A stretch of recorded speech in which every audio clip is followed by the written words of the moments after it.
Si no anem al supermercat amb l'AVE, si no tenim la perruqueria a 600 quilòmetres, si no marxem del país per comprar roba, per què ho fem per omplir el dipòsit, contractar la llum i el gas, les assegurances, la salut o la telefonia?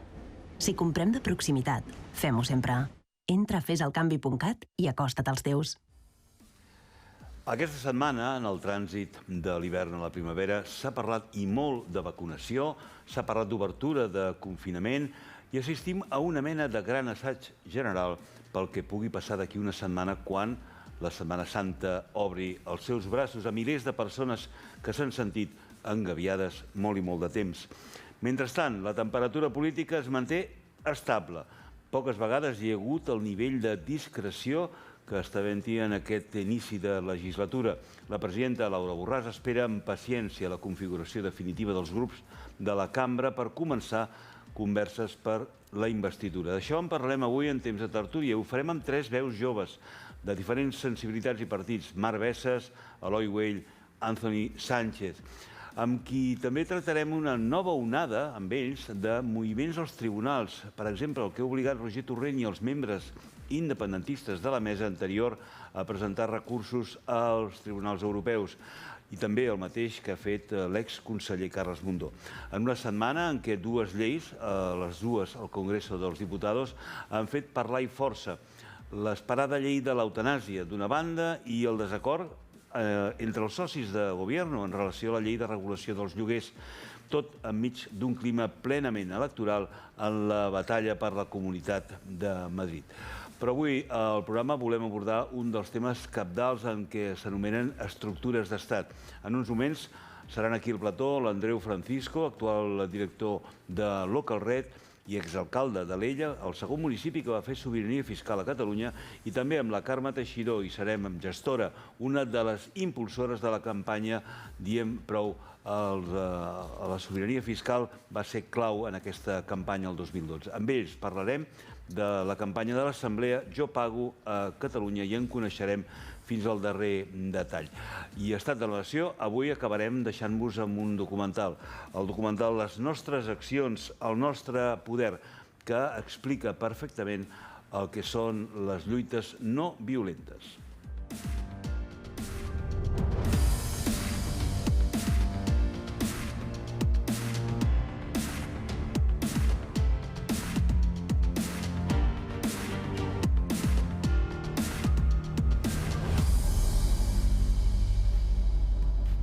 Els deia en la introducció que avui volíem abordar aquesta campanya Jo Pago Catalunya, però en definitiva tractar d'entendre absolutament tot el que fa referència a fer sobirania fiscal. I hem convidat a 2 de les veus que darrerament més han estat a diferents xerrades, a diferents explicacions amb diferents col·lectius. Jo vull donar la benvinguda a l'Andreu Francisco. Andreu, benvingut. Moltes gràcies. L'Andreu Francisco és actualment el director general de Local Red, el consorci de la fibra òptica catalana, no? Sí, és el consorci allò municipalista que treballa al costat dels ajuntaments amb tot el que és els àmbits de telecomunicacions i digitalització. Que sigui una Estònia del sud d'Europa, per dir-ho així, no? Bueno, doncs en això hi estem. Però també va ser alcalde d'Alella. I en això, quan he dit, vindrà l'Andreu Francisco a explicar-nos la sobirania fiscal, no sé si Gallifa es va avançar a l'Ella, veu copiar a l'Ella l'experiment de Gallifa? Gallifa va ser el primer ajuntament que va pagar els seus tributs, els seus impostos a l'Agència Tributària Catalana, i això va ser a l'octubre del 2012, i a l'Ella, al gener de 2012, vàrem ser els segons que vam fer aquest ingrés, però sí que en aquell moment la diferència va estar bàsicament amb les mides dels 2 municipis, que Gallifa, no recordo, estava al voltant de 200, 300, 400 habitants, no voldria equivocar-me gaire, i a l'Ella en té prop de 10.000, i a partir d'aquí es va engegar tot el moviment. Jo no sé si és casualitat, però hi ha una alellenca aquí al costat, a la meva esquerra, a la dreta de les seves pantalles, Carme Teixidor, benvinguda. Jo no sé si el que explica l'Andreu Francisco, que va ser exalcalde de l'Ella, va inspirar una mica aquell impuls a la campanya que la Carme Teixidor va tenir prou, diguem-ne, prou lideratge per explicar-nos-la. Per què va haver-hi aquella campanya en aquell moment, Carme? En aquell moment la campanya es va iniciar per donar al govern, que se suposava que anava a fer una independència i s'estava caminant cap a una independència real, la clau de la caixa. Era senzillament, doncs, en el moment en què el govern decidís fer aquest pas, els diners dels ciutadans de Catalunya estarien a dintre de les arques de la Generalitat en lloc d'estar dintre les arques de l'estat espanyol. Aleshores era posar-los una eina més a les mans per poder tirar endavant la independència efectiva.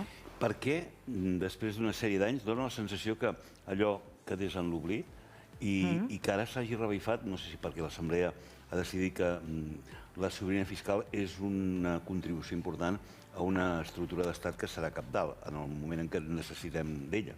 A veure, els diners són la part principal. Primera, és la part principal que li interessa a l'estat espanyol dels catalans i segona, és el que necessita un estat per tirar endavant a partir del minut zero.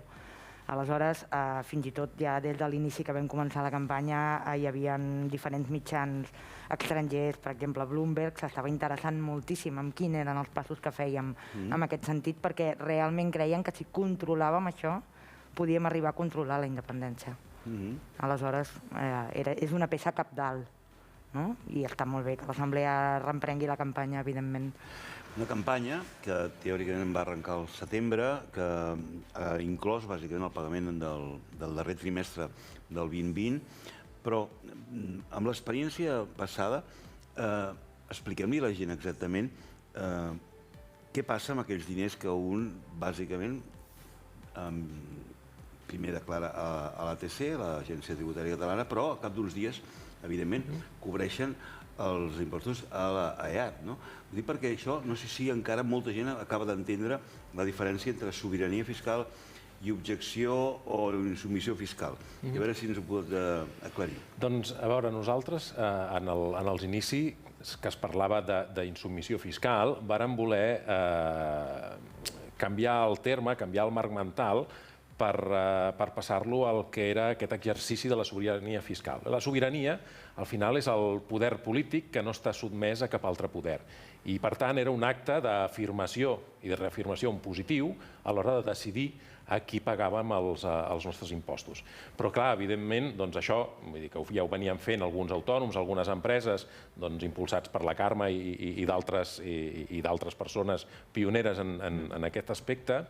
El que des de les administracions, des del poder municipal, no podíem fer era fer una cosa que fos il·legal o que, en qualsevol cas, convidés els nostres ciutadans a no pagar els seus impostos. I, per tant, vàrem positivitzar-ho, però sempre aprofitant el marc legal, els límits del marc legal preexistent, perquè en cap cas no féssim una cosa que era il·legal i que, per tant, que comportés un càstig i una punició. Per tant, exercir la sobirania fiscal, tal com s'ha vingut exercint tots aquests anys i com proposa l'Assemblea, no ens fa incórrer en un incompliment de la llei, però és el que també deia la Carme, és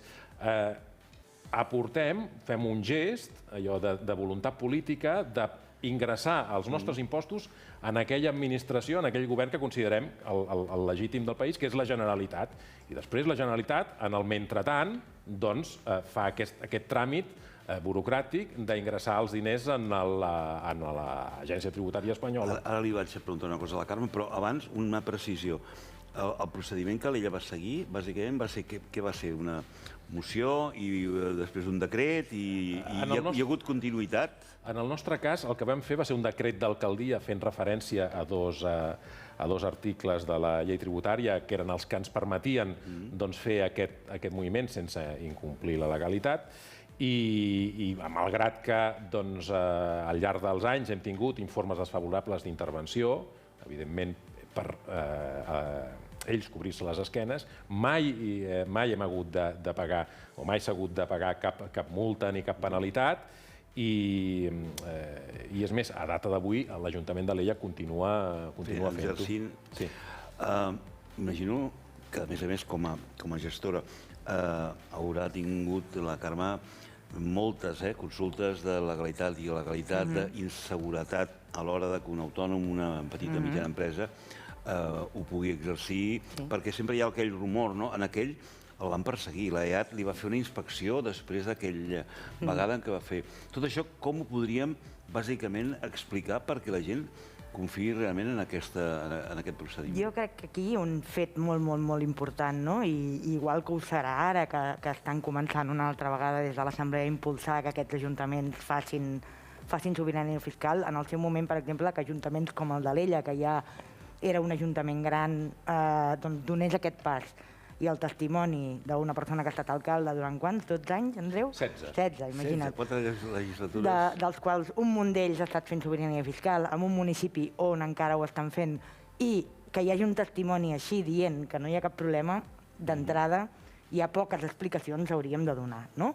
Vull dir que està més que demostrat que això és així, i en aquest cas els ajuntaments ajuden molt a tranquil·litzar la població.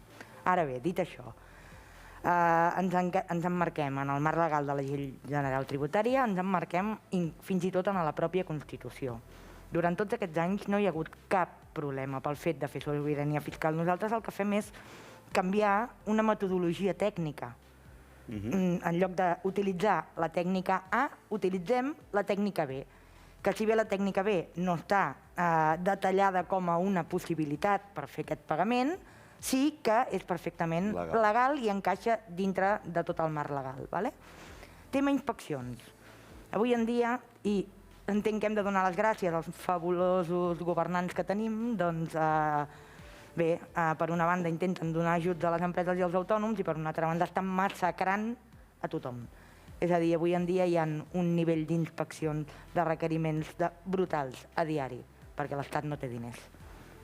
Anys enrere... Sota les pedres, qualsevol excusa...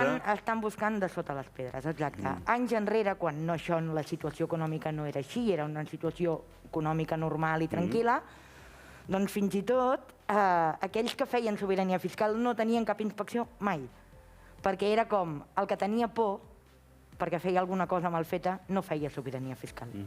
Aleshores, gairebé era una garantia que no t'inspeccionessin. Perquè, a més a més, la sobirania fiscal que s'està impulsant en aquests moments, Jo Pago Catalunya, és perquè surten declaracions positives.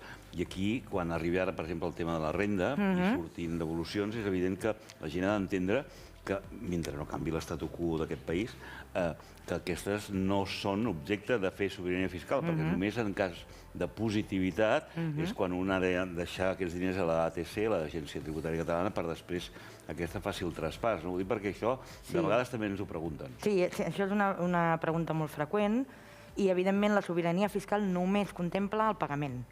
Si no has de pagar ja, oblida't. O sigui, ja està. No sigui que una devolució es convertís en un problema. No té sentit perquè la metodologia és una forma de fer un pago.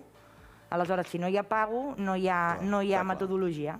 Saps? I ara la gent ens podria preguntar, Andreu, com és possible que Gallifa, que ara mateix Vic també, Alella, facin sobirania fiscal i, per exemple, un govern a Catalunya no prediqui amb l'exemple i la Generalitat, el govern català, no pugui fer això. Ho dic perquè és una pregunta que també m'han fet. Escolta'm, com és possible que estigueu demanant fer sobirania fiscal a les petites empreses, als autònoms, i en canvi els impostos del govern català no facin el mateix circuit? Al final, en aquest cas, des dels ajuntaments, el que estem és ingressant els diners en la Generalitat, en l'ATC, per tant, jo crec personalment... Ja s'està fent indirectament a través dels impostos dels ajuntaments. Jo crec que el govern, que al final és la pròpia ATC, que és qui acaba pagant els impostos a l'Estat, vull dir que fes aquesta maniobra, la veritat és que jo crec no li veig sentit. El que sí que el sentit està en que en els ajuntaments, que som els representants, les institucions representants directes de la ciutadania, de les empreses, doncs el que buscàvem era donar un exemple de que això es podia fer, que era una manera i que era una manera també de fer un acte equiparable a la desobediència civil. És a dir, que aquest país, vist que en cap cas optem per la via de la violència i, per tant, el que optem és per la via democràtica, una part del moviment per posar en crisi l'statu quo i la situació en la que estem és a través d'accions de desobediència civil. En aquest cas seria d'un moviment on dir, no, escolti, vostès m'obligarien a mi a ingressar-li els meus impostos directament a l'Estat, no, jo els ingresso en el meu govern, el govern de la Generalitat, el govern de Catalunya, per tal de poder-los facilitar si aquest moviment que ha estat fins a la data d'exemple i minoritari fos majoritari, doncs que en un moment donat, en una nova situació d'embat, doncs la Generalitat tingués uns recursos en què decidir de no transferir. I aquest era l'objectiu d'aquest exemple, que fos un moviment de bola de neu perquè en un moment donat la Generalitat tingués uns recursos i la ciutadania tingués un costum, un hàbit, que no ens portés en aquell punt de crisi. Bueno, i ara què passarà? Si som independents, com recaptarem els impostos? Com farem que la gent ingressi els seus impostos a la Generalitat? No, és aquest efecte bola de neu que vam iniciar ara fa uns anys i que estaria molt bé que en aquests moments es tornés a fer rodar, com ho estem intentant, per tal que propera vegada ens trobem en les altres condicions respecte de la clau de la caixa. Estem, jo diria que un mes exacte, no, Carme, de la presentació del primer trimestre del 2021. Per tant, són 4 setmanes en les quals qualsevol dubte... No sé si el fet que hi hagi la Setmana Santa pel mig, això implica que petits empresaris, autònoms, etc., s'ho hagin, diguem-ne, de treballar una mica abans. I aquí, els professionals de les gestories a diferents indrets de Catalunya suposo que també tenen una part de responsabilitat a l'hora de resoldre tots aquests dubtes i algunes peticions. Sí, a veure, sempre, hi hagi o no hi hagi sobirania fiscal, els professionals, quan hi ha trimestrals, és un no viure, perquè tothom acaba tot a l'últim dia i tens un volum de clients i tots t'arriben i tu tens un plaç i amb aquell plaç ho has de fer tot, no?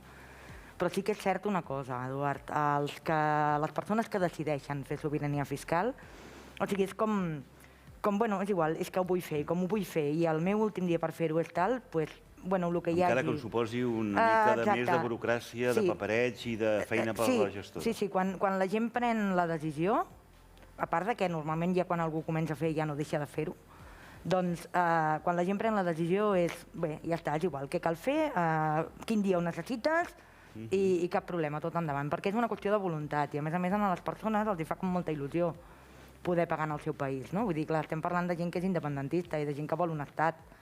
Aleshores, quan descobreixen aquesta possibilitat, doncs realment la fan amb molt de carinyo. I la Carme, que coneix bé l'estructura de l'Agència Tributària Catalana, hi ha algun perill de que hi hagi un cert col·lapse? Si això anés a més i encara no tinguéssim aquesta estructura d'estat prou ben fonamentada? Sí, som poca gent, estan acostumats a fer poca feina, però bueno, és igual. Han heredat de l'EAT algunes coses, diguem-ne, que són innates? No estan acostumats a això, se'ls escapen coses a vegades, no se n'adonen, però bueno, ja es posaran... Si ens estan escoltant alguns d'ells, potser diran, home, tampoc no... Quan cal reaccionen, és a dir, l'experiència fins ara és que ells quan cal reaccionen, fins i tot en el tema dels ajuntaments, que hi havia hagut algun col·lapse en el moment en què havíem sigut els gairebé 100, doncs posaven tota la seva voluntat, no, Andreu, perquè fos àgil i senzill. M'ha encantat una de les coses que vas llegir de l'Andreu Francisco en un article que va sortir en diferents mitjans sobre... Era com una compartimentació d'aquestes quantitats que teòricament es comparaven amb la despesa d'un ciutadà. En aquest cas era el ciutadà de l'Illa. Quina part, per dir-ho així, contribuïa o no contribuïa segons quines coses. I m'agradaria que fes aquest remembering de la cita. A veure, el que també volíem posar de manifest amb aquest acte de pagament dels impostos a la Generalitat era posar en evidència o en qüestió el que és l'importantíssim dèficit fiscal que patim en aquest país. Però quan parlem de 16.000 milions, tal com diu la Generalitat, o quan l'Estat admet que serien uns 11.000 milions, Clar, això ens queda, en el ciutadà de peu, ens queda com molt lluny perquè no som capaços de saber-ne la magnitud. Però sí que en aquell moment vàrem allò fer uns càlculs per saber què podia significar aquest dèficit d'aquests diners que els veïns d'un poble, d'una ciutat, paguen a l'Estat i que després no retornen, què podia significar a nivell municipal. En mitjana, podríem dir que el dèficit fiscal equival a 2 vegades el pressupost municipal d'un ajuntament, com a mitjana. És a dir, que allò que un ajuntament gasta, inverteix en el seu municipi al llarg d'un any, els diners que se'n van els veïns d'aquell municipi cap a l'Estat i no tenen cap tipus de retorn, equival a 2 vegades tot allò. Per tant, imaginem-nos, què faria aquell ajuntament amb 3 vegades aquell pressupost? O, com jo aleshores deia, per dir, no, tot no serà per l'Ajuntament, però amb un 20% d'aquests diners que van i no tornen, que podria ser una part acceptable, 3.000 milions. Doncs que quedessin per als ajuntaments, clar, es podria fer com un 20 o un 30% més de coses de les que fa, i que els ajuntaments som la trinxera de les administracions, i l'administració en la que la ciutadania va a demanar-li suport, va a demanar-li ajuda directament.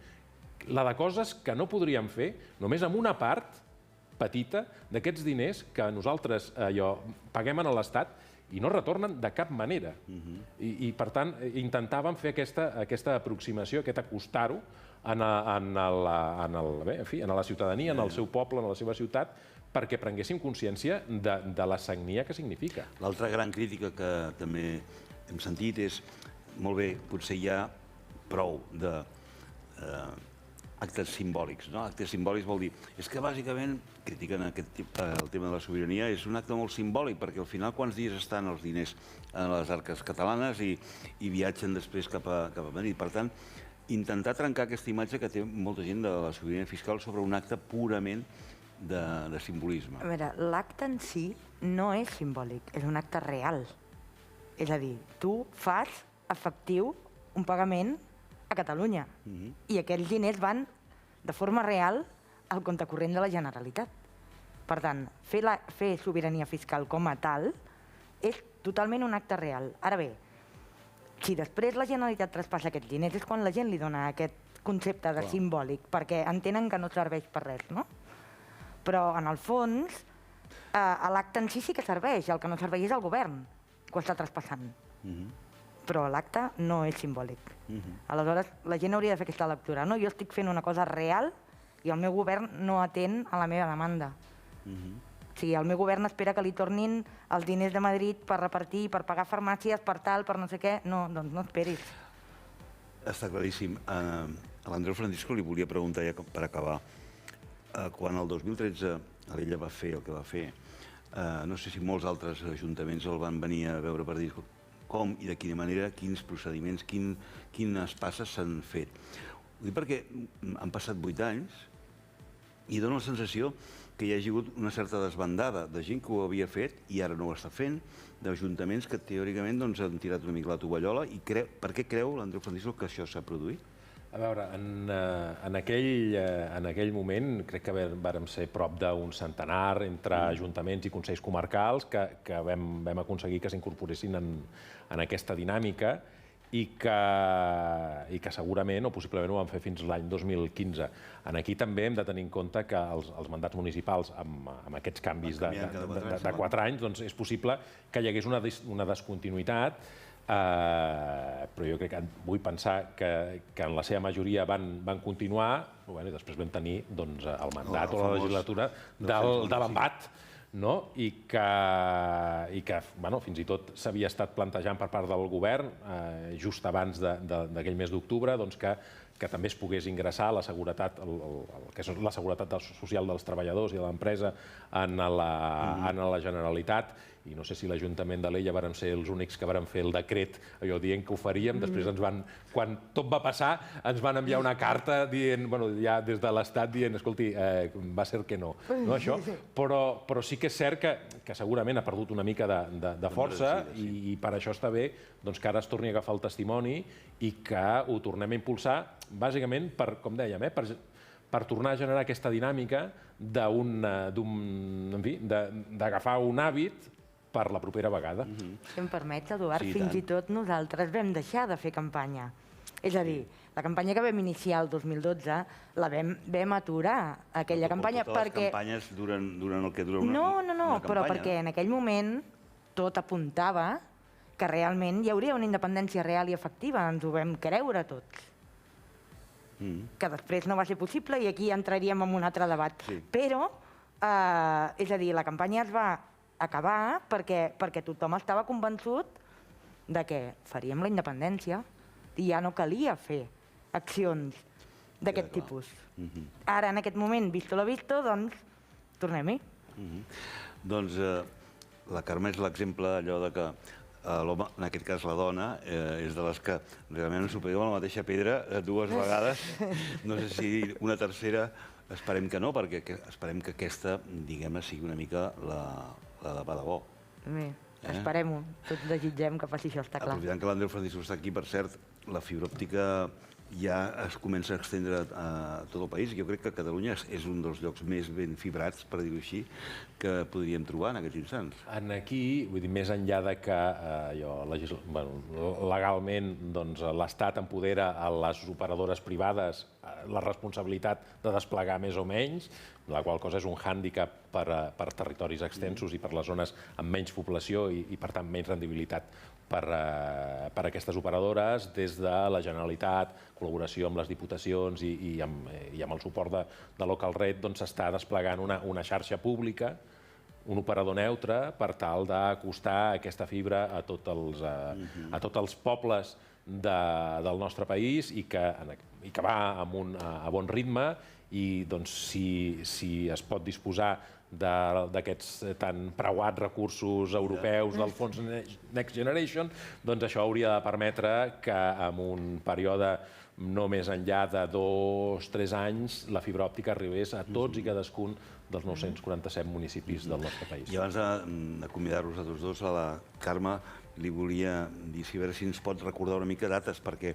estem a un mes d'aquesta declaració d'IRPF d'empreses i autònoms i també fraccionament d'impost de societats, però quan acabi això comença ja immediatament l'esborrany de la renda i per tant aquí sí que ens trobem en un altre, diguem-ne, univers de persones que es poden plantejar això i que potser és més massiu, no? Aquest és el moment, aquest primer trimestre, entre el primer i el segon, diguem, quan hi ha la declaració de renda, és el moment en què la campanya sempre agafa el punt més elevat, perquè hi ha tot aquest gruix de gent, ciutadans que no tenen empresa i que no són autònoms, però que s'hi fan declaració de renda. Per tant, aquest és el seu moment. És a dir, que no esperin l'any que ve, perquè hauran d'esperar un any, que s'hi posin ara ja. Carme Teixidor, gràcies. A tu. Andreu, gràcies a Andreu Francisco també. Nosaltres el que fem ara és una pausa per la publicitat i de seguida aquesta tertúlia de diferents membres de joventuts de la CUP, d'Esquerra Republicana i de Junts per Cat. La nova normalitat. Però què vol dir nova normalitat? La seva normalitat. La nova normalitat no pot ser una normalitat imposada per beneficiar els de sempre. La nova normalitat és ajudar els nostres. La nova normalitat és respecte i una atenció més humana. És pagar només pel que necessites. És fer les coses més fàcils, des d'aquí i per aquí, amb solidaritat amb el nostre entorn. Parlem, perquè és la meva. Família? Teniu 20 segons per trobar la resposta. Una asseguradora que ho té tot. Quasi un segle d'experiència, moderna, àgil, mútua, de tots i catalana. És clar, Musap. Des del 1932, donant servei entre persones. Musap, la de casa. Connecta't a l'energia catalana.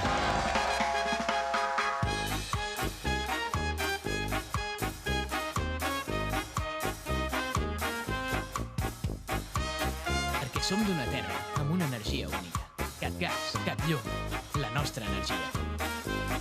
Mutuacat és la mútua catalana i catalanista, amb seus a diversos punts de Catalunya i cobertura mèdica a tot l'Estat. Si hi ets compromès, estem d'acord, perquè ens comprometem amb tots i cadascun dels nostres mutualistes. A Mutuacat no hi ha increments imprevistos de la quota i, a partir dels 60 anys, tindràs quota plana. Benvinguts a Petrolis Independents, la teva benzinera de baix cost que des del primer dia tributa només a Catalunya. A més, contribuïm en projectes que treballen perquè Catalunya assoleixi un estat propi per esdevenir un dels països més pròspers d'Europa. Troba'ns a Terrassa, Montblanc, l'Ametlla del Vallès, Vic, Tàrrega, Centelles, Golmés, Mollerussa, Torroella de Montgrí, les Franqueses del Vallès i Bescanó. Reposta i aposta per petrolis independents i desmarca't. Això no només és un carnet. És el poder de la base social independentista catalana. És la força que ens va permetre que el 1 d'octubre Catalunya votés sí a la independència. És el suport als nostres sindicats per convocar vagues generals com la del 3 d'octubre o la del 21 de febrer. Amb aquest carnet vam fer possible la victòria a les cambres de comerç i apoderem econòmicament Catalunya amb la sobirania fiscal. És amb aquest carnet que vam guanyar la resolució de l'ONU on demanàvem l'alliberament dels presos polítics i vam recordar a la Unió Europea que l'autodeterminació és un dret. També és un carnet solidari que va fer arribar 1 milió de mascaretes a qui més ho necessitava. Aquest carnet és persistent, feminista i lluita pels drets de tothom. Ha fet les manifestacions més multitudinàries d'Europa i ha aconseguit omplir ciutats com Madrid, Estrasburg o Perpinyà d'estelades. Amb aquest carnet fem la independència des de baix, perquè cada sòcia i cada soci és una peça més de l'Assemblea. Som econòmicament independents i no rebem cap subvenció ni ajudes públiques. Aquest carnet és la força per lluitar cada dia per la independència. I ara, amb tu, ho podrem tot. Assemblea't. Comencem el que ja us deia al principi del programa, aquesta tertúlia. Avui hem rebaixat bastant l'edat de convidats. Per què? Doncs perquè sabem que hi ha altres programes que també tenen veus més joves de joventuts de partits polítics, però avui també ho volíem fer aquí a l'Estat de la Nació. I hem convidat a tres veus de les tres veus dels partits que en aquests moments, teòricament, estan reunits a pany aforrellat intentant trobar la manera de desbloquejar la creació d'un nou govern. Amb ells volem parlar de com ho estan veient cadascú. L'Antoni Sánchez. Antoni, què tal? Benvingut a aquesta tertúlia, l'Eloi, què tal? Eloi Güell, i Marc Veses, què tal, Marc? Amb tots tres, no cal ni que us digui de quina joventut és cadascú, perquè suposo que, mica en mica, això anirà veient-se i sortint. Jo, d'entrada, el que us volia dir és, vosaltres, que us vull més la sang que potser altres ciutadans d'aquest país, us està posant més o menys nerviosa el fet que ja ha passat temps des del, ja no diré des de les eleccions, sinó des de nomenament de la presidenta de la cambra, i que doni la sensació que ningú sap gairebé res. Marc.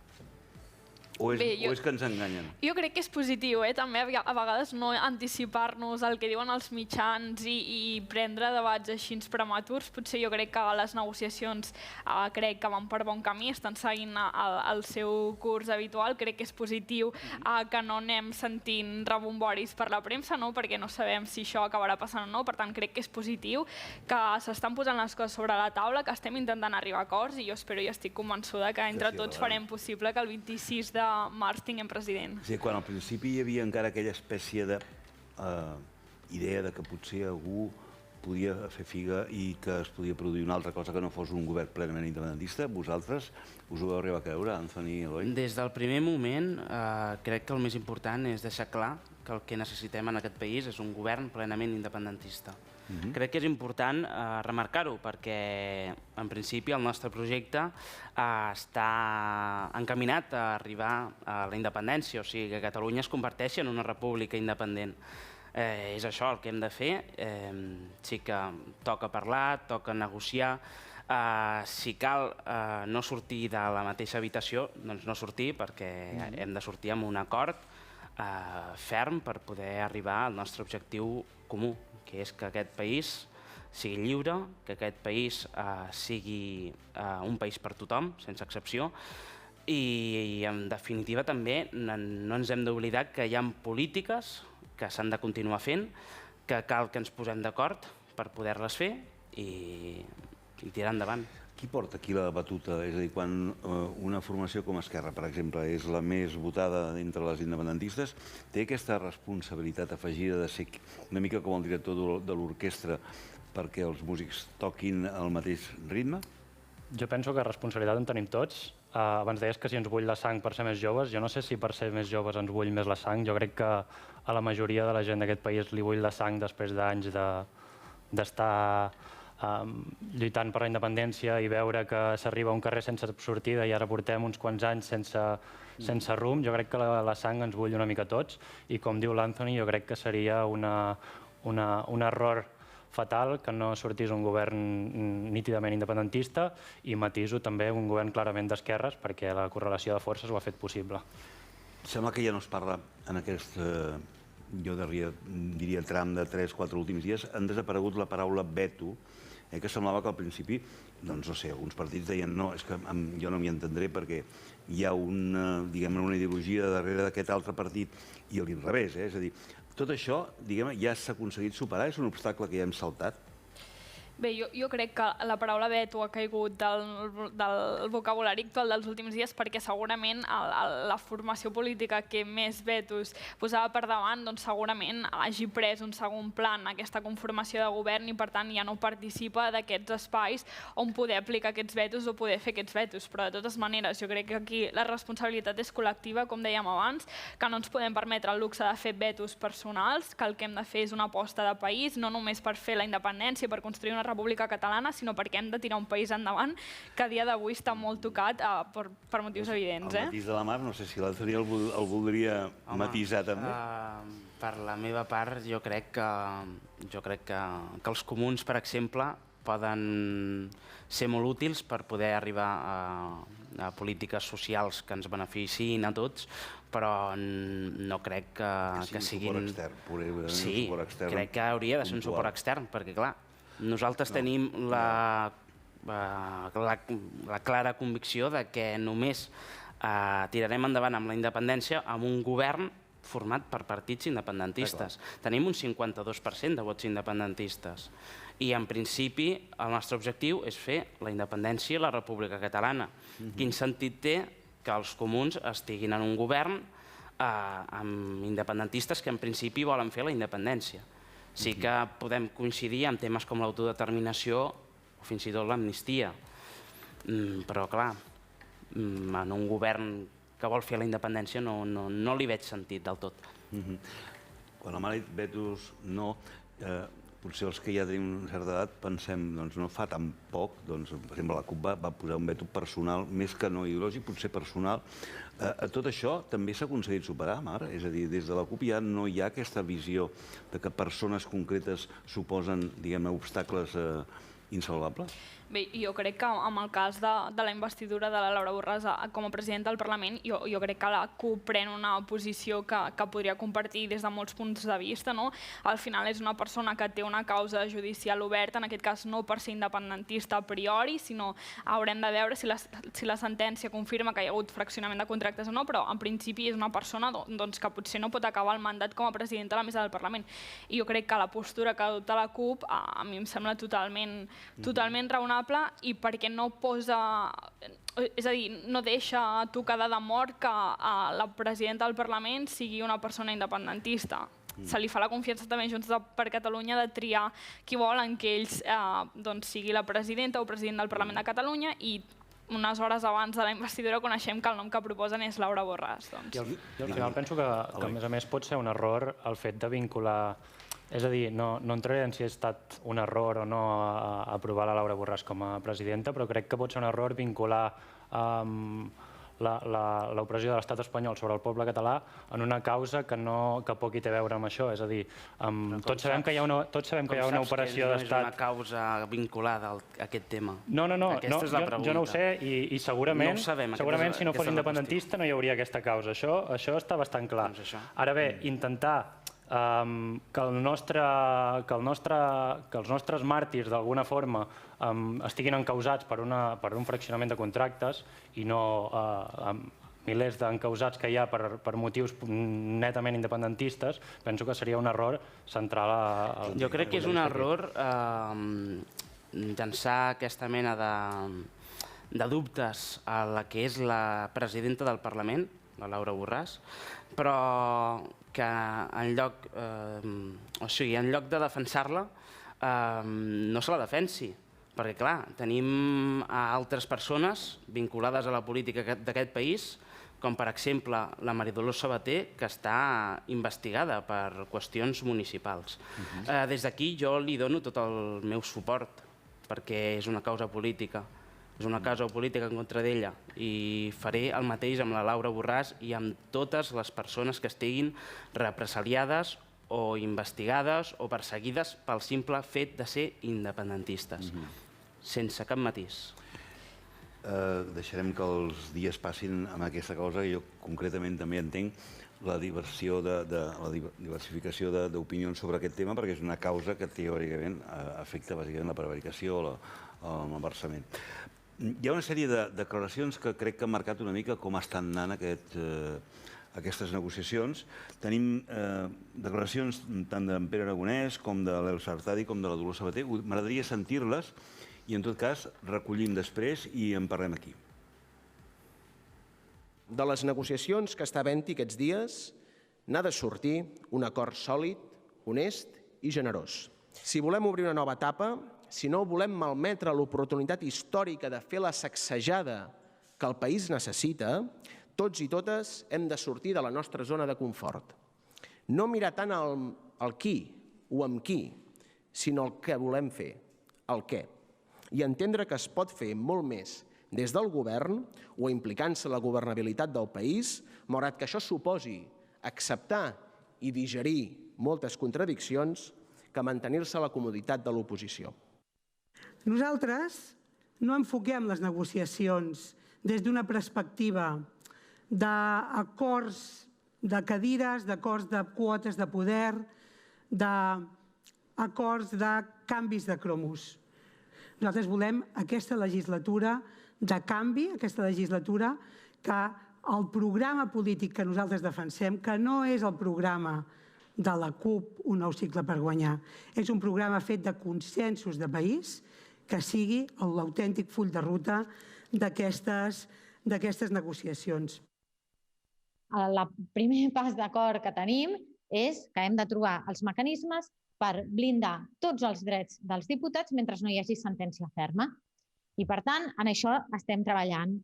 Ho hem acabat de treballar? No, estem treballant. A més, hi ha casuístiques diferents, hi ha implicacions diferents, també hi ha situacions diferents en funció del càrrec que ocupi a cada diputat o en el moment en el que surti o de la causa. I, per tant, el que estem fent és fer un decàleg, si voleu, de les diferents casuístiques i com avançar.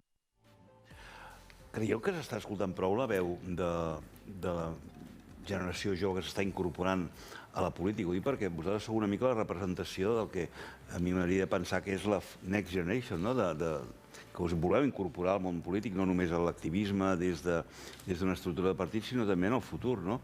Què m'explicaríeu sobre això? Creieu que encara no se us escolta prou?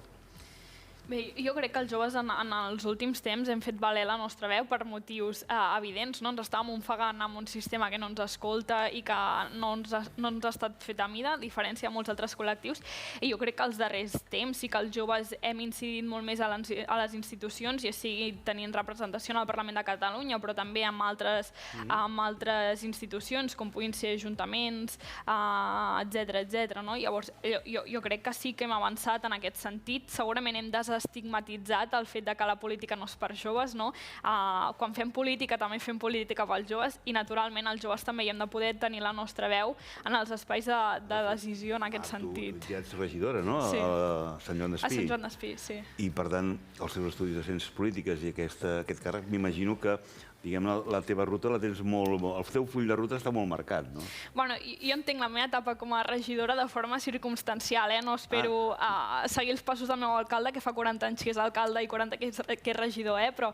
Estàs fent un intensiu, política municipal, això sí, eh? Sí, però és que jo crec que és la forma més agraïda de fer política, treballar pels teus veïns i veïnes, i la política municipal al final jo crec que és la que més ens aporta a les persones i a la societat. Tu, Eloi? Jo penso que sí, que hi ha poca representació del jovent, no només en l'àmbit polític, sinó a les televisions, a moltes tertúlies que es parla de forma paternalista i en tercera persona del que són els joves i dels disturbis al carrer, relacionant com si ser jove anés acompanyat de cremar contenidors. I jo espero que a nosaltres se'ns convidi, però se'ns convidi per les nostres capacitats i no perquè som joves, i realment hi ha molta gent jove preparada que quan no se la convida a les televisions doncs munta plataformes audiovisuals que tenen molt d'èxit, molt més èxit segurament que alguns programes que es fan a televisió, i per tant jo crec que nosaltres mateixos demostrarem que tenim lloc en el debat públic. Eloi, la teva formació també està encaminada a la ciència política? No, he estudiat una carrera científica, tot i així jo milito perquè crec que és un deure gairebé com a ciutadà participar políticament i per tant... Us faig aquesta pregunta per intentar ubicar-vos una mica en tot aquest panorama de formació i aspiracions. Antoni. Jo coincideixo amb els meus companys perquè crec que els joves, a part que som el futur, també som el present, i en aquest sentit crec fermament que nosaltres ens mereixem poder dir la nostra en tots els àmbits del país, sigui a les televisions, o sigui a la política, o sigui on sigui. En el meu cas, jo soc activista social i polític, i crec que un dels llocs més importants on ser és als carrers. Perquè sense això, la resta, com que no tant, no falla alguna cosa. Crec que ens hem de sentir arreu. El tema de la repressió ha estat present a Estat de la Nació des que va començar el 30 de novembre i han portat un grapat de programes i setmana sí i setmana també una sèrie de casos en què arreu del territori diferents judicis, diferents imputacions, etc., ho posen sobre la taula cada dia. Aquesta setmana li tocava el torn a en Carles Mundó. Recordareu en aquella imatge del judici del procés en darrera fila, perquè al final va haver-hi una sèrie d'imputats que van quedar en una mena de limb, per dir-ho així, de purgatori, en espera de saber si s'anaven cap amunt o s'anaven cap avall en les seves penes. Carles Mundó. I també hi ha hagut l'anunci sobre l'imputació de la mesa del Parlament de l'anterior legislatura. Escoltem a Roger Torrent, que parlava sobre aquest tema. Hem garantit que el Parlament de Catalunya s'hi pugui parlar de tot, perquè ha de ser així. El Parlament de Catalunya s'hi ha de poder expressar la veu lliure dels diputats i les diputades, és a dir, allò que volen els ciutadans i les ciutadanes d'aquest país. Qualsevol president o presidenta del Parlament ha de garantir que a la seu de la paraula, a la seu de la democràcia, s'hi pugui debatre de tot. S'hi pugui debatre de les pràctiques corruptes de la monarquia, s'hi pugui parlar d'autodeterminació, s'hi pugui parlar d'allò que interessa al conjunt de la ciutadania d'aquest país. Però, en canvi, la Fiscalia hem vist que segueix insistint en l'error, es segueix equivocant, intenta perseguir aquesta veu lliure, intenta perseguir els debats, intenta que el Parlament de Catalunya no es pugui parlar de tot. Aquest conflicte polític no es resoldrà si no és en política. Per més que se'ns persegueixi, per més que s'intenti callar la veu del Parlament de Catalunya, per més que es persegueixi les seves institucions amb aquesta deriva autoritària, no deixarem de parlar d'allò que interessa al conjunt dels ciutadans de Catalunya. Aquestes tres veus que avui hem convidat, m'imagino que també seran molt clares i directes, diàfanes, com acostumen ser les opinions de la gent més jove. A nivell, per exemple, de si s'ha fet una justícia, Eloi, sobre la legislatura anterior, sobre l'actitud de la mesa i sobretot l'actitud del president del Parlament anterior. Què en diries d'això? Sí, primer de tot, que és l'enèsima prova. No ens cal reafirmar-nos més en això, però ens seguim reafirmant cada dia en què l'estat espanyol ens vol agenollats davant dels interessos del règim. Aleshores, ni tan sols aquesta vegada ha estat per tirar endavant polítiques rupturistes amb l'estat, ni tan sols per parlar d'independència, sinó per parlar de dret a decidir i per parlar de república. Aleshores, tant per tant, si ens han d'encausar a tots igualment, jo crec que seria molt més fructífer que fos perquè realment hi ha una estratègia consensuada per fer efectiu el que tots volem fer aquí, que és la independència d'aquest país. I per tant no té sentit que seguim encausant-nos per no fer res. El que hauríem d'estar fent és parlant de què fem per canviar les institucions d'aquest país, per posar les bases del que pot ser la construcció de la República Catalana, i si ens han d'encausar, que siguem conscients que ens encausen per una cosa de la qual estem orgullosos i de la qual ens portarà a algun lloc. Quina visió teniu d'això? Hem perdut 3 anys. 3 anys de possibilitats per fer alguna cosa, perquè no ens hem posat d'acord, no hi ha hagut unitat pràcticament res, només potser en els temes antirepressius, però clar, creiem fermament que l'única manera que s'acabi la repressió de forma veritable és fent la independència. Només amb aquesta via podrem posar fi a la repressió. Només així podrem amnistiar tots els presos polítics, els exiliats, els 3.000 represaliats que tenim en aquest país. Podem anar a Madrid a demanar una amnistia, però és evident que aquesta llei d'amnistia està morta, ha nascut morta, perquè el PSOE i el PP no voldran escoltar-nos, com ja és evident, no ens escoltaran, no voldran que aquest país pugui votar, ja van votar, i en fi. Amb això esteu dient bàsicament que Esquerra es queda una mica sola demanant aquesta iniciativa que continuï marcant una mica el full de ruta conjunt i que s'hauria de passar plana. Teniu conjunció de visions, Mar, amb l'Anthony? És a dir, jo crec que no li podem regalar res a l'Estat i no li podem regalar encausats a canvi de no res. Llavors, jo sóc partidària que quan ens haguem de jugar les coses i quan puguem avançar i quan tinguem oportunitats reals d'avançar, escolta'm, posarem per davant i farem el que faci falta davant i qualsevol persona. Home, però a qualsevol preu a canvi del no res, jo crec que no podem fer això. En aquesta legislatura passada i tenim una mesa del Parlament inculpada un altre cop. És a dir, si no fem res, acabarem imputats igualment. Posant-nos d'acord, fem els passos necessaris per avançar la República Catalana i trenquem amb això, amb aquest vici. Jo crec que el més útil que pot fer el Parlament de Catalunya per confrontar-se amb l'Estat és reivindicar que fem polítiques que pretenen avançar cap a una igualtat d'oportunitats socials, fem la llei dels lloguers, fem la llei contra l'emergència climàtica, fem un seguit de lleis que acaben amb un tribunal constitucional i que ens les tomba. Això per mi és la confrontació amb l'Estat, és reivindicar-nos que nosaltres volem una república per fer possible tot això. I això ha de ser el que ens ha de portar a la confrontació amb l'Estat. No hem de posar lideratges pel mig a sacrificar-los a canvi de no res. Uns creuen que això és més un acte simbòlic que es quedarà en no res i d'altres que considereu que és el camí a seguir, no? Jo estic d'acord amb tot el que ha dit la Mar, però crec que al mateix temps que s'apliquen polítiques socials al límit del que permet la legalitat i més enllà, per demostrar aquest és el problema, que no s'apliquen. Nosaltres no volem reivindicar només, volem que aquestes polítiques es puguin implementar. Evidentment. I per fer-ho hem de deixar una estratègia i seguir un camí, i aquest camí passa per aplicar polítiques socials, i si cal que el Tribunal Constitucional les tombi, i que nosaltres omplim de raons a la nostra població per demostrar que la independència és un projecte per tots. Al mateix temps, penso que no ha de ser una cosa que vagi sola, al mateix temps s'ha de poder avançar en aquest sentit que diu l'Anthony. És a dir, no podem fer només les lleis socials i carregar-nos de raons per no anar enlloc. És a dir, això ha d'anar acompanyat amb un procés de ruptura que no és res nou, és el que vam fer durant el 2017 i crec que aquest és el camí a seguir. I quan es parla de...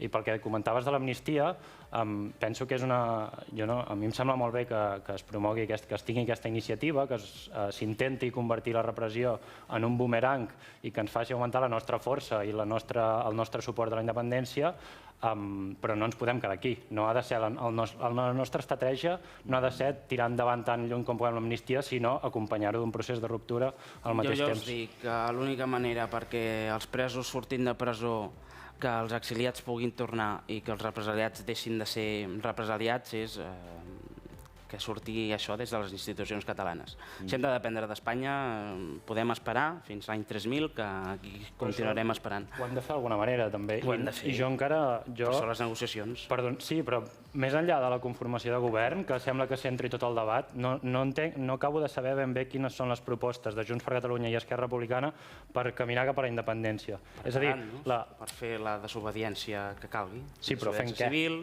hi ha coses que tampoc es poden dir. És a dir, volem fer una... Si vols que Fiscalia ens vingui i ens empaperin abans de fer res, podem dir-ho, cap problema. Però aquest silenci de no diguem res per al que pot passar... No és que no diem res, estem dient ja el vam tenir el què volem fer. 2017 i estem on estem. Desobediència civil, desobediència institucional, això ho estem dient. Jo crec que també hem d'apostar per la política útil i segurament hem de deixar a un segon terme els simbolismes que alguns partits pretenen de veure. Llavors, jo crec que Esquerra Republicana amb això ha sigut prou clara, de dir hi ha una evidència, hem de guanyar-les a les urnes perquè són demòcrates i ens creiem els resultats de les urnes. Per tant, ara, 14 de febrer, hem fet un gran pas i que l'independentisme supera el 50% per primer cop a la història. Per tant, primera premissa, hem de ser més i ho hem d'utilitzar, evidentment, per poder fer un referèndum d'autodeterminació que serà l'eina que ens permeti esdevenir o no un estat en funció de la voluntat dels ciutadans d'aquest país. Per mi això és el full de ruta que ens hem de marcar entre tots i que tots hi hem d'anar a la una perquè això és possible i això és viable. Estàs parlant de política útil, però quina política útil podem fer estant sota les lleis espanyoles? Cap ni una. Perquè tot el que fem al Parlament de Catalunya, tu has dit, o suspèn... Jo sento molt reivindicar això, però posem-ho sobre la taula. Què proposeu? Mesures concretes? Com ho fem? Però deixem de reivindicar i passem a l'acció. Estem reivindicant, portem 10 anys reivindicant i no hem aconseguit res de res. Jo t'estic dient del que hem de fer. Pica pedra, pica molta pedra. Jo us estic preguntant, vosaltres què proposeu? No paraules buides de contingut. Com ho fem? Què fem? Posem-ho sobre la taula. Us ho pregunto. Tu dius el referèndum, i estic d'acord, però aleshores entenc que la GERC compra la proposta de la CUP del referèndum 2025 o és un referèndum a termini indefinit quan l'estat espanyol estigui disposada... Jo compro, jo crec que quan tinguem la capacitat i la voluntat de poder fer un referèndum que aquest sigui vinculant i que ens porti... Que no hem fet un referèndum, tenim la capacitat per tornar-lo a fer si així es decideix. Que la nostra prioritat hauria estat una altra cosa, tirar endavant amb la declaració d'independència. L'1 d'octubre com a marc referencial i per tant que ja se n'ha fet un i no caldria fer-ne més. Ja es va fer.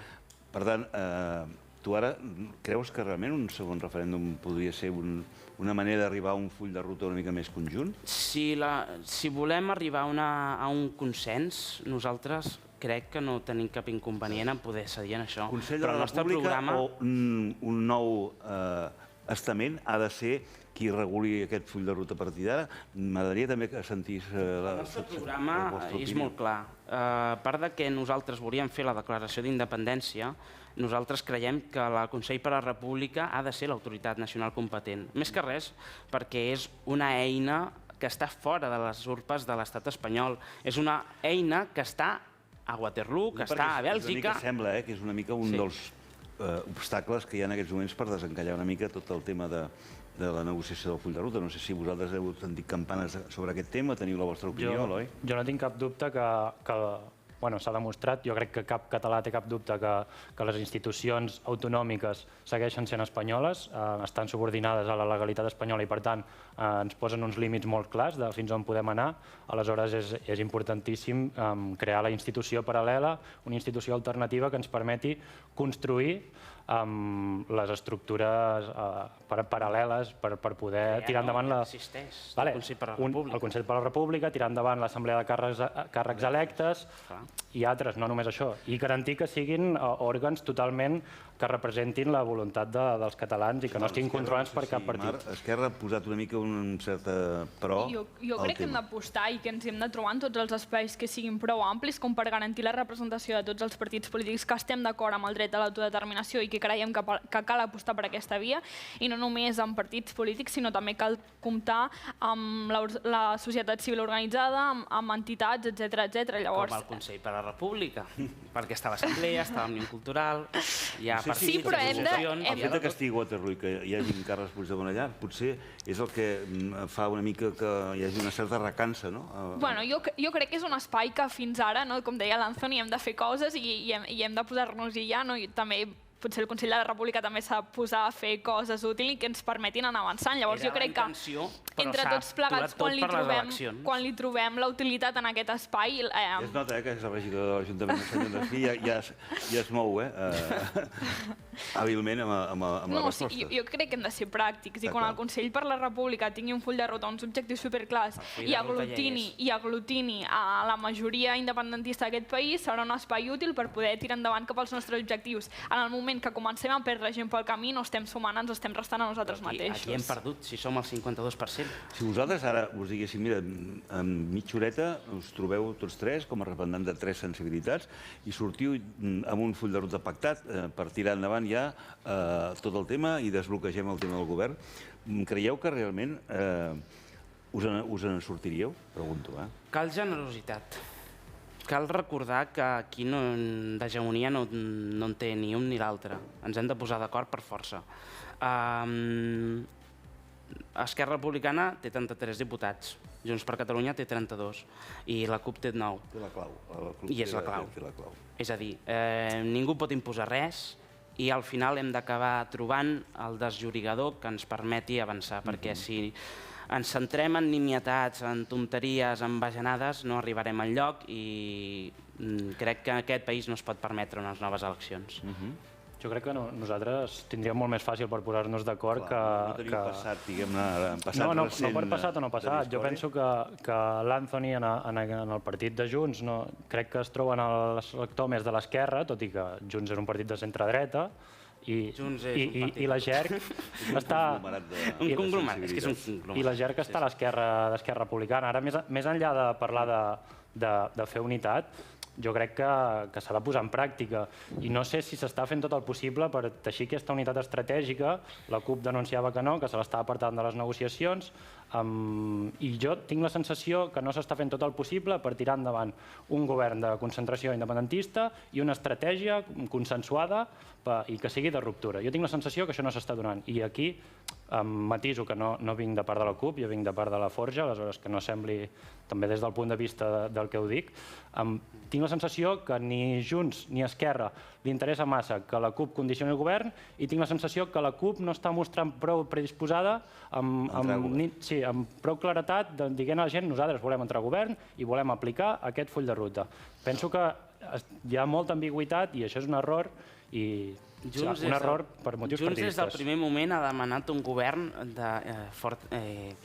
nítidament independentista i això no treu que vulguem un govern de concentració nacional, tant amb Esquerra com amb la CUP. La unitat es practica i el fet que, per exemple, la candidatura de la Laura Borràs es presentés 2 dies amb molt poc marge de maniobra quan es portava temps negociant, com a mínim és el que ha denunciat la CUP, que es va presentar amb molt poc marge. L'Anthony diu, era per donar-li més emoció. No, però vull dir, una cosa és parlar d'unitat i una molt més difícil és exercir-la. Abans, em sembla que ha estat la Mar que ha dit aprovar lleis al Parlament i que es tirin endavant. Per exemple, no sé si us ha fet una mica enveja això que en el Congrés aquesta setmana s'hagi finalment aprovat una llei demandada des de fa anys, com és la llei de l'eutanàsia, però en canvi una altra que s'hagi quedat a les portes per dissensions entre les dues formacions de govern. No sé si us mireu vosaltres l'activitat, suposo que sí, perquè us agrada la política, mireu també el que està passant a 600 quilòmetres d'aquí en el Congrés, no? Alguna cosa, sí. Sí. I aquesta llei de lloguers, que teòricament Catalunya en té molt a dir, perquè teòricament se li va tombar per part del Constitucional, no? Bé, jo crec que aquí segurament tindrem un xoc de trens molt fort en els propers dies perquè que el PSOE posi pals a les rodes per tirar endavant aquesta llei contradiu el pacte de govern i d'investidura que va fer amb els seus companys de govern, que en aquest cas és Podemos. Per tant, jo crec que aquí hauríem de veure un xoc de trens important si són conseqüents amb el que diuen i reivindicar un cop més que veiem com un partit socialista que es diu ser d'esquerres i socialista supedita a la seva llei, a la negociació en pro de les grans patronals immobiliàries i el servei dels fons voltors. Alguna visió sobre aquest tema de la llei de l'eutanàsia, de la llei de lloguers que s'han aprovat? Estic completament d'acord amb la Mar. És que el PSOE està demostrant que no és tan d'esquerres com diu. Sí que, el tema dels lloguers, ja que parlem d'això, van votar en contra de la llei de regulació de lloguers I a més, ara què estan proposant ara? Una compensació fiscal, un incentiu. És a dir, trenquen amb el seu compromís amb els seus socis de govern i ja saber què passarà a partir d'ara, però no sé, ja que es comprometen doncs podrien complir, però és que no és el primer cop que no compleixen el que diuen. I aquí remarcar el paper també dels comuns i de Podemos, que s'enroquen en la retòrica que el PSOE és d'esquerres i posar cordons sanitaris a Junts per Catalunya, quan darrere d'això el que amaguen simplement és que posen l'eix nacional per davant de l'eix social i la unitat d'Espanya per davant del progrés social i econòmic per a Catalunya. I per tant, crec que hem d'esforçar-nos a denunciar el paper lamentable que estan tinguent els comuns amb aquesta aliança amb el PSOE. I pel tema de la llei de l'eutanàsia crec que era molt important, més que res perquè de la mateixa manera que tothom té dret a tenir una vida digna, també ha de tenir una mort digna. Perquè me'n recordo d'un cas d'un senyor que va posar fi a l'angoixa de la seva dona i va entrar a presó. És a dir, per què? Per què aquesta injustícia? Això no és violència de gènere, és donar una solució a la teva parella, que portes anys amb ella i l'estàs veient patir. No la vols veure patir. I en aquest cas, doncs, la llei de l'eutanàsia posa fi a tota aquesta incongruència. I que al final el que estem parlant és de poder decidir una mort digna en una vida digna en el moment que saps que la teva vida no tindrà continuïtat i estàs supeditat al patiment teu i el que comporta pel teu entorn. Per tant, jo crec que amb aquesta llei es fa justícia a molts anys de reivindicació de molts col·lectius i de moltes persones que han hagut de posar fi a la seva vida per necessitats mèdiques. Doncs nosaltres el que farem és sovint escoltar aquestes veus diverses de membres o simpatitzants, millor dit, o activistes afins a diferents sensibilitats de partits independentistes aquí a l'estat de la nació. Anthony, que vagi molt bé, també l'Eloi, també la Mar, gràcies per acompanyar-nos. Nosaltres fem la darrera pausa de publicitat i d'aquí uns instants ens posem amb el tema que avui tancarà el programa. La nova normalitat. Però què vol dir nova normalitat? La seva normalitat. La nova normalitat no pot ser una normalitat imposada per beneficiar els de sempre. La nova normalitat és ajudar els nostres. La nova normalitat és respecte i una atenció més humana. És pagar només pel que necessites. És fer les coses més fàcils, des d'aquí per aquí, amb solidaritat amb el nostre entorn. Parlem, perquè és la meva. Família? Teniu 20 segons per trobar la resposta. Una asseguradora que ho té tot. Quasi un segle d'experiència, moderna, àgil, mútua, de tots i catalana. És clar, m'ho sap. Des del 1932, donant servei entre persones. M'ho sap, la de casa. Connecta't a l'energia catalana.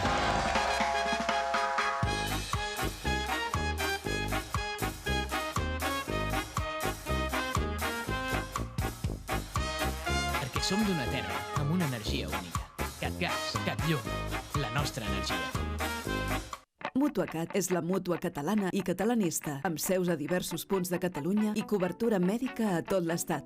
Si hi ets compromès, estem d'acord, perquè ens comprometem amb tots i cadascun dels nostres mutualistes. A Mutuacat no hi ha increments imprevistos de la quota i, a partir dels 60 anys, tindràs quota plana.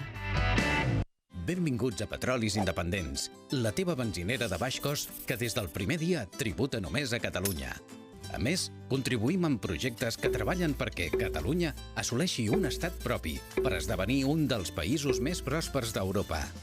Troba'ns a Terrassa, Montblanc, l'Ametlla del Vallès, Vic, Tàrrega, Centelles, Golmés Mollerussa, Torroella de Montgrí, les Franqueses del Vallès i Bescanó. Reposta i aposta per petrolis independents i desmarca't. Avancem cap a la independència. Fem sobirania fiscal. Si et toca fer la declaració de l'IVA, l'impost de societats o de l'IRPF del primer trimestre, ja pots presentar la declaració pagant els impostos a Catalunya. Et recomanem fer-la 10 dies abans de la data límit de pagament. Si tens cap dubte o necessites ajuda, Pots trucar al 93 595 46 46. A més, si ho necessites, t'oferim un seguit de gestories especialistes en sobirania fiscal. I si fas les teves declaracions mensuals, recorda que també pots fer sobirania fiscal. Visita sobiraniafiscal.assemblea.cat. Entre totes i tots, fem Xarxa Independència.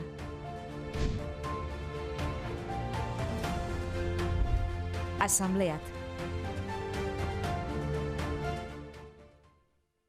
A Catalunya, des de l'1 d'octubre del 2017, va passar que hi va haver l'acció de desobediència civil més important de l'Europa recent.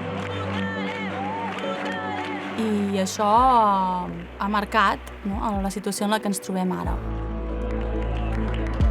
Aquesta acció de desobediència va ser la més gran, una de les més importants que hi ha hagut a Europa, i alhora l'acció de repressió que hi ha hagut després d'aquesta acció també ha sigut de les més grans que hem tingut els darrers temps. Me considero víctima de una injusticia, de un dolor que ha causado el Estado. Es un juicio a la democracia, porque en realidad lo que estamos haciendo es ejercer derechos fundamentales.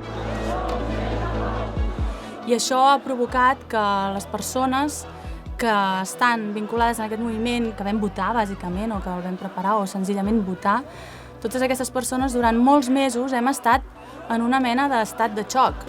Hi ha gent que parla inclús d'un trauma, d'una situació de trauma col·lectiva. Llavors tot això marca molt el camí que ens ha portat fins on estem ara i ens ajuda a comprendre també per què estem com estem.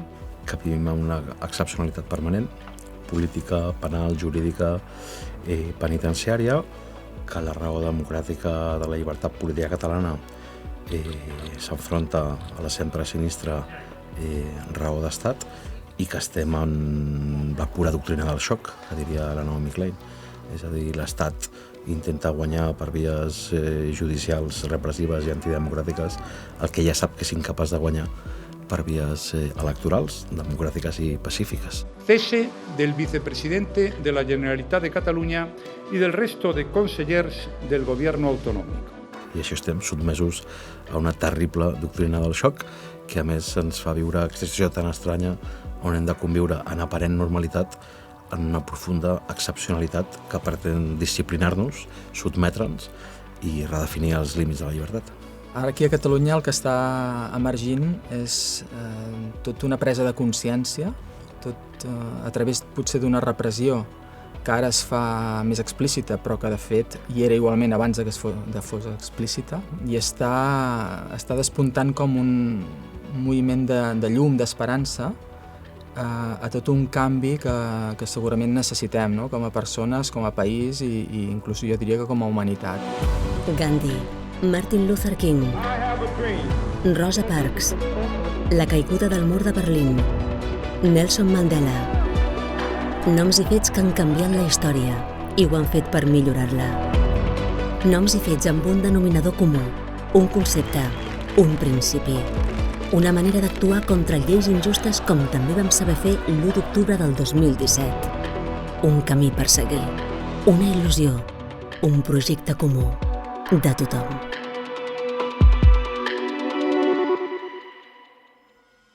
La lluita no violenta, malgrat que no sigui amb aquest nom, ha estat el fonament de gran part de les lluites dels pobles, dels col·lectius, que des de sempre, des que jo crec que som humans i que hi ha estructures de poder, que no és sempre, però des que n'hi ha, doncs la gent que no tenia armes o que no ha volgut emprar armes, sigui perquè pels efectes que té o sigui pels efectes que pot provocar, doncs la gent ens hem organitzat per defensar els nostres drets d'igualtat, de reivindicacions, de qualsevol tema. L'estratègia de lluita no violenta ja la vam exercir. L'1 d'octubre és un exercici de desobediència civil i institucional alhora, que formaria part, o que es podria definir o que es podria integrar en una estratègia de lluita no violenta per aconseguir un objectiu polític, legítim i democràtic com és la independència de Catalunya. Aquest és un resultat vinculant i sobre aquest resultat tenim el deure de prendre decisions polítiques. El que en diem la lluita no violenta o l'acció no violenta, no? O com Gandhi deia, la força de la veritat, és l'instrument, és l'eina per aconseguir tota una sèrie d'objectius d'evolució personal i col·lectiva. Si tu t'enfrentes a la violència, amb més violència, vas acumulant. Entres una espiral de la que no pots sortir mai perquè l'adversari domina les tècniques de la repressió violenta. Però el moment que tu fas lluita no violenta, ja el descol·loques perquè la repressió fa el ridícul. Fa mal, però fa el ridícul, que és el que està passant aquí ara. S'han d'inventar delictes, han de perseguir llaços grocs, han de perseguir gent que porta una samarreta groga. Això, clar, aquí guanyem sempre. Per això la no violència té una força extraordinària, que és la força de la intel·ligència.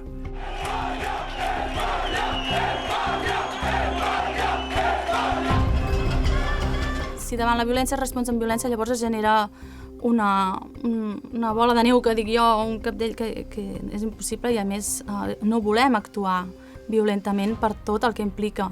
La no violència, un dels objectius principals és el respecte a l'altre. I això té molta força més pel nostre moviment, ja sigui a nivell personal et dona molta força i també a nivell estratègic com a moviment, perquè com sabem, quan un moviment és no violent és molt més acceptat per la comunitat internacional que no pas si és violent. La no violència pot voler dir no a la violència, per exemple, tot el moviment contra la violència de gènere, la violència masclista, és un no a la violència, i això s'aplica en molts àmbits de la vida, no? Però una cosa és no a la violència i l'altra és la no violència, que a més l'escrivim junts, sense guionet, no només en català, sinó en castellà, en anglès i en quasi tots els idiomes ens hem posat d'acord amb això, que vol dir que hi ha una estratègia, és a dir, que hi ha l'ús d'unes eines, d'unes armes que sense utilitzar la violència i rebutjant l'ús de la violència posen en marxa unes accions, unes actituds, una estratègia per aconseguir un objectiu.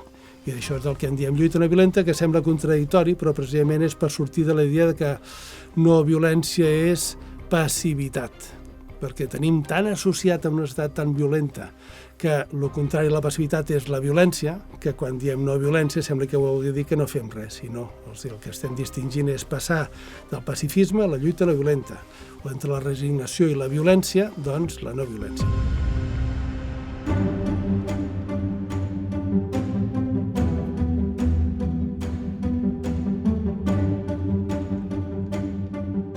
Darrere de cada dret, de cada llibertat, de cada garantia jurídica, hi ha lluites llarguíssimes i hi ha molt de patiment. Si aquest país ha sabut fer una vaga de les tramvies enmig d'una dictadura, l'any 51, aturant la ciutat, que no pot fer, no? I jo crec que també és una consciència pròpia del protagonisme, no? de la societat civil, de les classes populars, que quan s'impliquen en les lluites és quan aquest país ha avançat. Als anys 90 va haver-hi una estratègia veïnal de desobediència civil que era la guerra de l'aigua. Més de 70.000 famílies, majoritàriament vulnerables i les més castigades econòmicament, negant-se a pagar un augment absolutament injust de la pujada del rebut de l'aigua. I van ser molts anys de lluita, però al final van acabar recuperant milions d'euros. I aquell dia qui tenia la força ja no era la multinacional de l'aigua, eren els veïns. En el nostre cas, que és diferent al d'altres lluites no violentes que hi ha hagut en el món, en el nostre cas hem de tenir sempre present que hi ha una part d'institucionalitat que sí que tenim, perquè sí que tenim un Parlament de Catalunya. Per tant, tenim un lloc on rau la sobirania de Catalunya i tenim aquesta capacitat encara no ens l'han prohibit, de votar en les eleccions al Parlament i, per tant, de legitimar amb majories democràtiques el projecte polític que volem tirar endavant. Honorables presidents del Parlament. Llavors hi ha una part, la de l'afebliment dels pilars de poder de l'Estat, on l'experiència d'altres lluites no violentes ens pot inspirar davant d'un estat que té molts instruments de poder, no?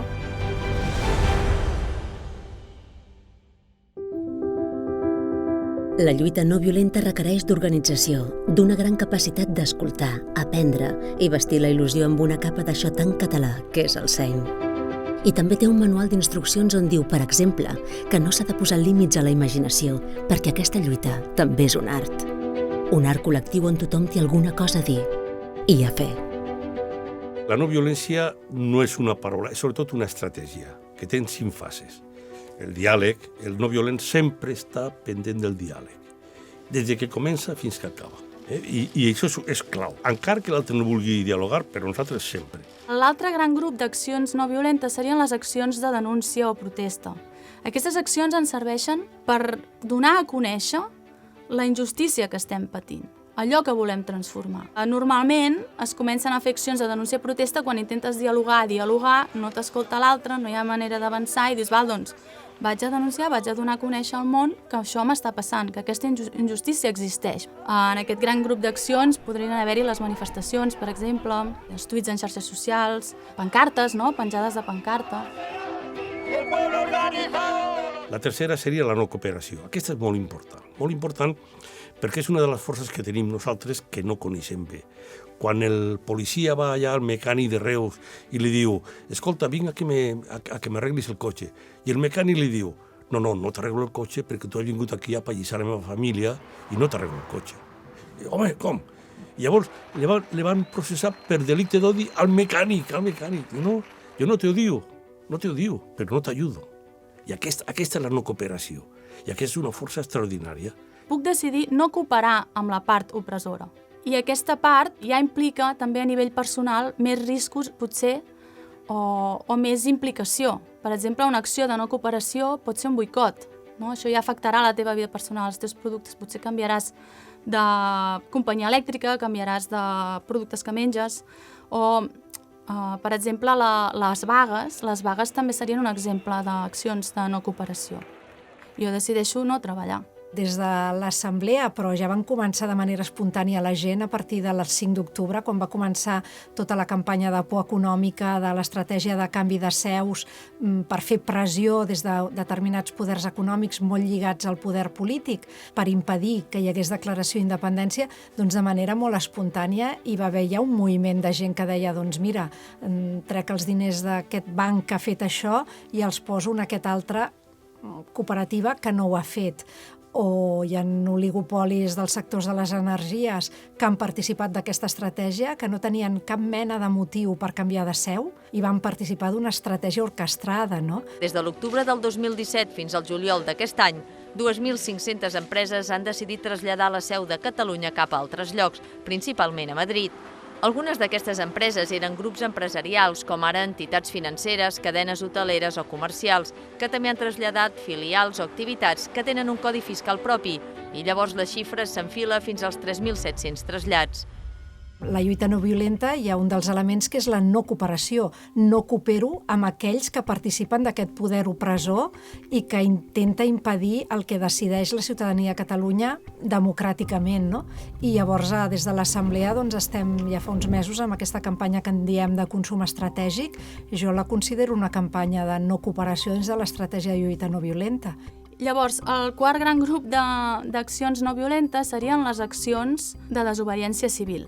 Quan parlem d'accions de desobediència civil, són accions en les que estem desobeint alguna llei, en les que hem decidit que la injustícia és tan gran que no acatarem una llei.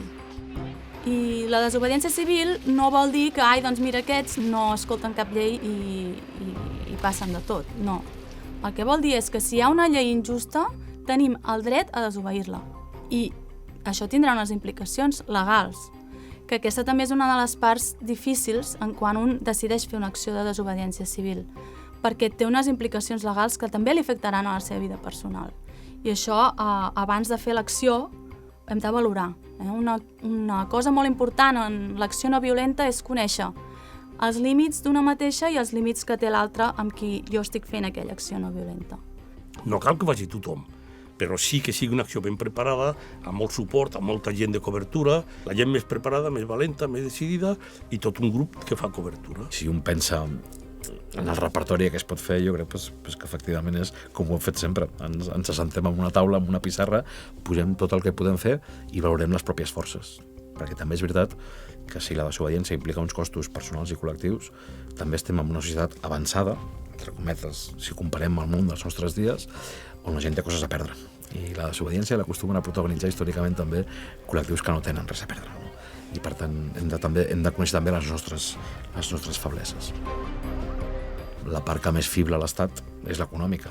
si 2,3 milions de persones no paguen impostos a la declaració de la renda, tenen un problema econòmic important. Però això té unes conseqüències, no? Que has de saber que la Hisenda funciona molt bé, està tot digitalitzat i telemàtic i et bloquegen els comptes. De seguida, 2 milions de persones i et passen la factura que no has pagat. Per tant, és qüestió de pensar i d'imaginar. I això es fa sempre amb experiències col·lectives, amb assessorament legal, no? Amb assessorament també comunicatiu. La desobediència, fonamentalment, són actes que comuniquen. En el mateix acte estàs fent un acte de comunicació impressionant, no? Del que és una injustícia i de la solució democràtica que tu vols.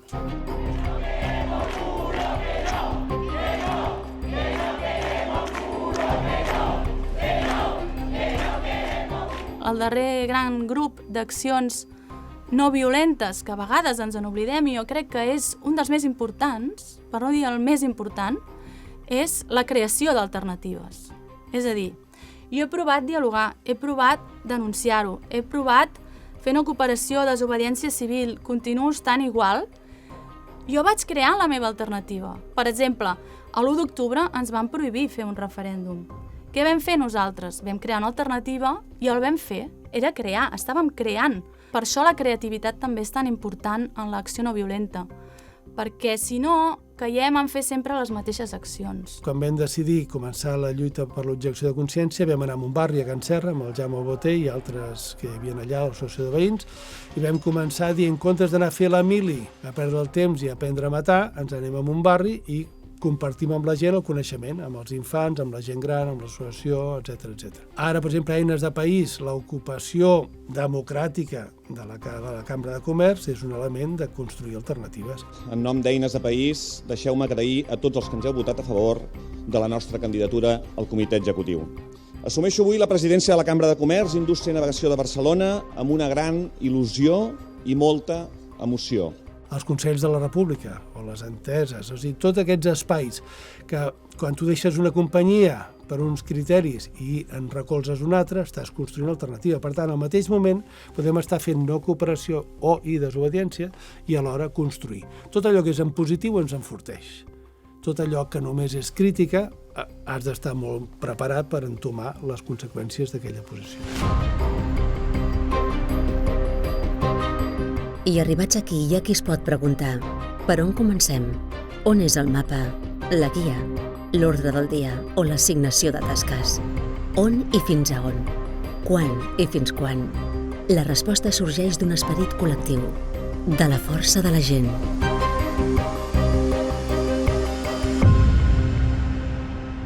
Normalment el conflicte el relacionem amb algo molt negatiu. Per què? Perquè sovint no ens han donat eines, no tenim eines per encarar els conflictes de manera no violenta, positiva, però el conflicte, si tenim eines per abordar-lo des de la no violència, des d'una comunicació no violenta, des de l'apreci a un mateix, aprecia a l'altre, pensant en la cooperació en lloc de la competitivitat, que aflori una divergència d'opinions, que aflori una cosa que hi ha dues parts que pensen diferent, és clau perquè es pugui solucionar, és clau per trobar solucions i perquè es pugui transformar i es pugui anar endavant i les dues parts puguin fer aquesta transformació. I som molts en aquest país, és a dir, no som 57 insumisos que volen denunciar una injustícia. Som milers de persones que no totes han de fer el mateix, ni molt menys, però que amb una estratègia col·lectiva, dinàmica, engrescadora, ben pensada, pot capgirar aquesta situació. Perquè, a més, l'estratègia de l'Estat, que és molt important en la desobediència civil, saber què farà l'altre. Perquè és quan tu interromps els plans de l'altre. I, per tant, l'estratègia de l'Estat és allargar l'excepció per impedir qualsevol solució. I, per tant, l'estratègia de la desobediència és escurçar aquesta excepció i fer-la ingestionable. Quan hi ha un desequilibri de poder, una part té molt poder i l'altra en té poca, quan la part que té poc poder n'agafa i s'equilibra, això en diem l'empoderament. L'empoderament és clau en la no violència, perquè si sentim empoderament tindrem molta més força per fer moltes altres coses. Els bombers seran sempre nostres! De vegades no som conscients del poder que tenim pel sol fet d'existir i ser persona i tenir un cap, un cor i un cos. Tenim molt poder. Però sovint la societat en la que vivim no ens promou aquest poder, no? Al contrari, és com que tenim problemes d'autoestima, no sentim prou força, etc. Llavors, és molt important ser conscients de que cadascuna de nosaltres tenim molt poder per canviar coses.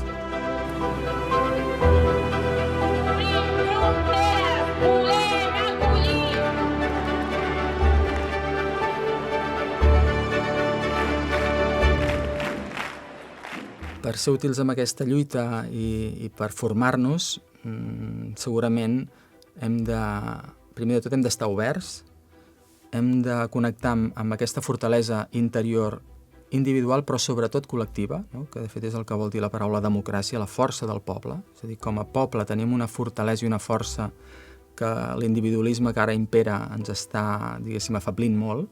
Per tant, connectar amb això, i això ens ho provoca molt la trobada en els nostres col·lectius de proximitat.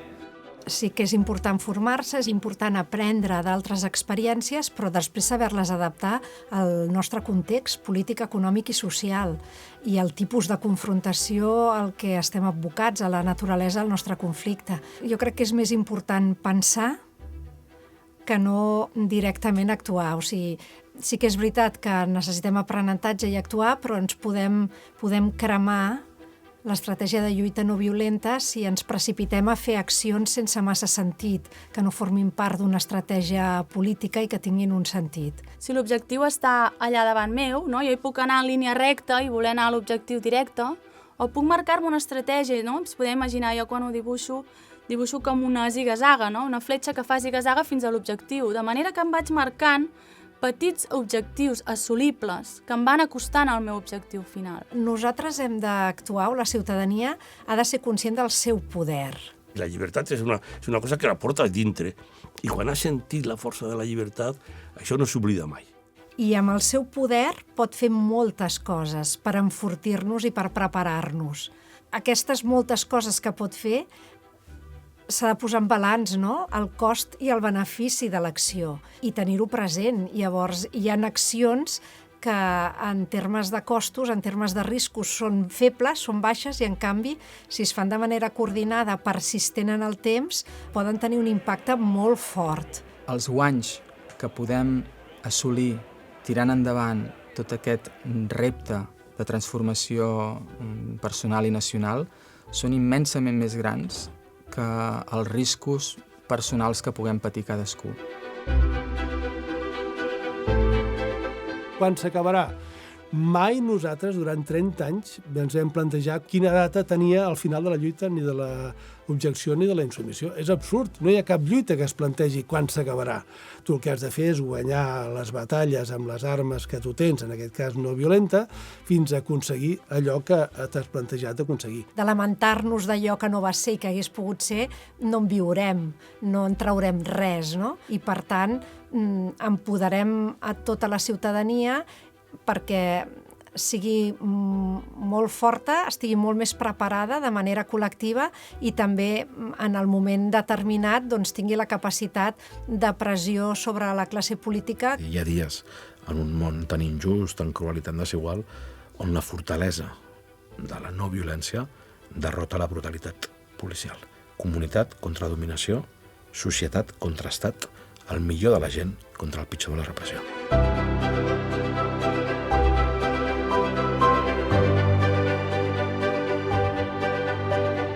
Quan les persones esdevenen un grup cohesionat, ampli, amb voluntat ferma, un sol esperit i un objectiu comú il·lusionant, la seva força és gairebé infinita.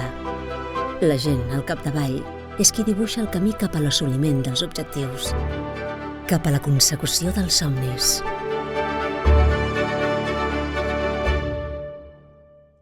Nosaltres, el país i el món, necessitem aquest gran canvi.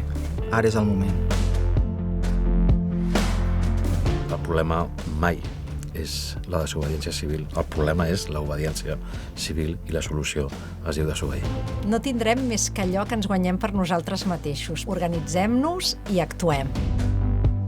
Empoderem-nos des de la no violència. Si no lluites, estàs mort.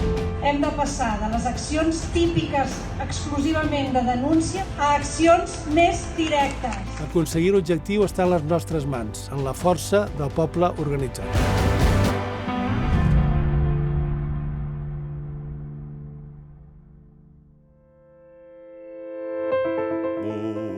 Ser lliure, vull ser lliure, ara mateix, i abans de ser un esclau, enterreu-me sota el fang i deixeu-me viure en pau i llibertat.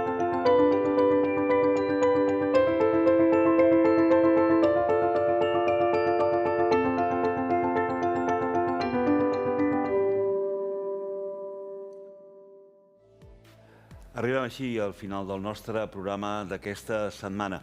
Recordin, la propera setmana tornarem a repetir, tornarem a ser amb tots vostès i segurament explicant la configuració ja d'un nou govern per Catalunya. Els agraïm moltíssim l'atenció, que ens segueixin no només a través de TVCAT, sinó també de les diferents xarxes socials de TVCAT i de l'Assemblea, i els esperem el pròxim dissabte. Adéu-siau.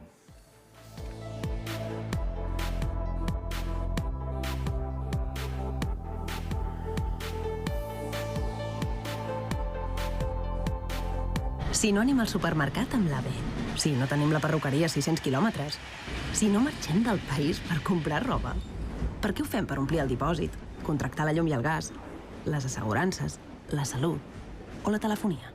Si comprem de proximitat, fem-ho sempre. Entra a fesalcanvi.cat i acosta't als teus.